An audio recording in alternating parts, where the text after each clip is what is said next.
তাহলে শেষ পর্যন্ত আনোয়ার আলী এনওসি পেয়ে গেল। তাহলে তো মোহনবাগানের সাথে সত্যিই খুব খারাপ হলো। মোহনবাগানের ছাড়াও সুপ্রিম কোর্টের কথাও এবার অমান্য করলো প্লেয়ার স্ট্যাটাস কমিটি। তাহলে এটা তো খুবই খারাপজনক একটা কথা। এবং আনোয়ার আলী শুধুমাত্র এনওসি পেয়ে গেল না, ইস্টবেঙ্গলের সাথে নাকি খেলাও কন্টিনিউ করতে পারবে, পরবর্তী ম্যাচে নাকি ইস্টবেঙ্গলের হয়ে খেলতেও পারবে আনোয়ার আলী। এটা কি সত্যি নাকি এটা পুরোপুরি ফেক নিউজ, সেই নিয়ে কথা বলবো। এমনকি জানাবো আজকের আইএসএল এর একটা ম্যাচের আপডেট, এমন জানাবো ইন্ডিয়ান ফুটবলের একটা আপডেট। তো সবার আগে চলে আসি আজকের সবচেয়ে বড় হাই ভোল্টেজ টপিকে, সেটা হচ্ছে আনোয়ার আলীর এনওসি।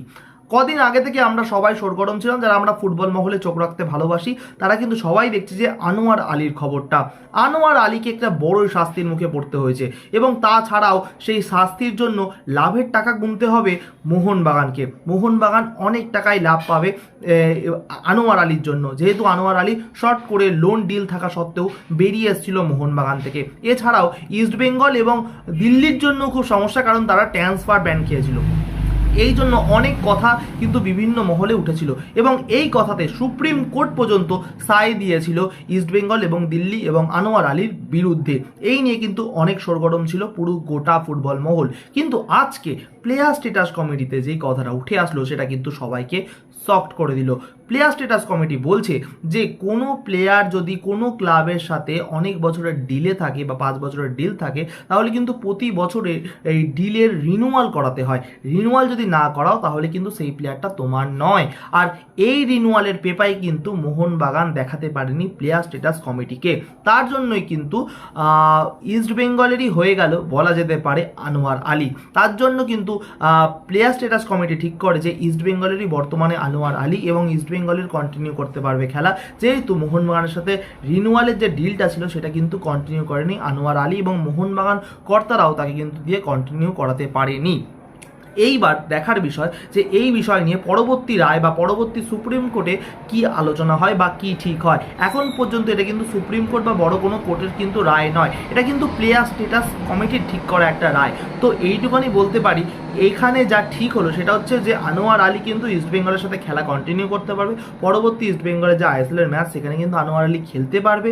এমনকি যতদিন না কোর্টের কোনো বিচার আসে ততদিন কিন্তু নিশ্চিন্তে খেলতে পারবে। এবার পরবর্তী কোর্টের যে যা বিচার আসুক না কেন সেটা কিন্তু তোমার সেই হিসাবে কিন্তু মান্যতা দেওয়া হবে আনোয়ার আলীর ভবিষ্যৎ এবং খেলাকে। একদিকে ভালো হলো আনোয়ার আলী যে খেলার যে কন্টিনিউ, একটা ভালো প্লেয়ার যে কন্টিনিউ কিন্তু করতে পারবে। হ্যাঁ, এবার মোহনবাগান সমর্থকরা বলবে এটা তো ন্যায্য দাবি। তো এটা দেখো, আর আমি এখানে কথা জলগোলা করব না, কারণ ইস্টবেঙ্গল মোহনবাগান সমর্থকরা এখানে এসে করবে, ক্যাচরা করবে, আমার পছন্দ না। কারণ আমার পছন্দ যে সব কটা প্লেয়ার খেলুক, কোথায় খেলছে দেখার কথা না, ভালো প্লেয়ার খেলার তাকে সুযোগ দেওয়া উচিত, কারণ তারা পরবর্তী সময় ইন্ডিয়ার জাতীয় দলের হয়ে খেলবে। আর আজকে ইন্ডিয়ার নিউজটা দেখেছো, তারা আজকে যারা কমেন্ট করতে এই সময় যাবে যে এই কি না কি কমেন্ট করবে, তারা কি ইন্ডিয়ার খেলার মানে ফিফা র্যাঙ্কিংটা দেখো, আরও দুধার নেমে গেছে ইন্ডিয়া।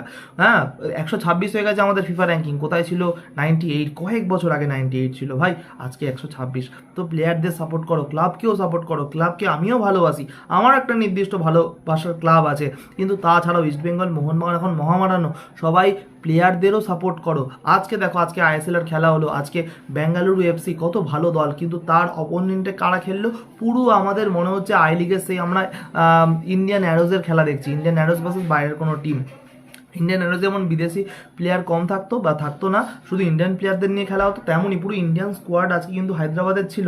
আর একমাত্র মনে হয় ওর নামটা কি, সাই গডার্ড, ও মনে হয় বিদেশি ছিল, আর তো মনে হয় কেউ বিদেশি ছিল বলে আমার মনে হচ্ছে না, কিন্তু যদি ভুল করে আমাকে জানিয়ে দিও কমেন্ট বক্সে। কিন্তু এত সুন্দর ভালোভাবে খেলার চেষ্টা করেছে। হ্যাঁ, ওদের মধ্যে কনফিডেন্সের অভাবটা দেখা গেছে, ওরা যদি কনফিডেন্সটাকে একটু বাড়িয়ে নিজের মধ্যে নিজেকে স্ট্রং ভেবে যদি খেলতে পারে, ওরা কিন্তু ভালো খেলতে পারবে। ওরা কিন্তু একটা সুযোগও ভালো তৈরি করেছিল, এটা জেনুইন গোল কিন্তু হয়ে যেত, কিন্তু সেই রাইট উইংয়ের প্লেয়ার কিন্তু ভালোভাবে ফিনিশ দিতে পারেনি। কিন্তু সেই লেফট উইং থেকে বা মিডফিল্ডার অঞ্চল থেকে যেভাবে বলটাকে ঘোরানো হয়েছিল, বাঁকানো হয়েছিল, সেটা কিন্তু সত্য ন্যায্য, এবং ডিফেন্স কিন্তু পুরোপুরি বিট হয়ে গেছিল। এবং সেখানে যদি ঠিকঠাক রাইট উইং থেকে ভালো করে পাসটা লাগাতো, তাহলে কিন্তু হায়দ্রাবাদ কিন্তু গোল পেয়ে যেত। এবং ফার্স্ট হাফে সেকেন্ড হাফে বোধ হয় সেটা কিন্তু 1-1 হয়ে যেত এবং লাস্টের দিকে কিন্তু খেলা এগোয়, যেটা স্বাভাবিক। ব্যাঙ্গালুরুর দিকে কিন্তু পাল্লা ভারী ছিল, একটি গোলও পেয়ে যায় পেনাল্টিতে এবং তারপরে কিন্তু একটা দুর্দান্ত গোল করে সুনীল ছেত্রী, যা আমাদের সুনাম করতেই হবে।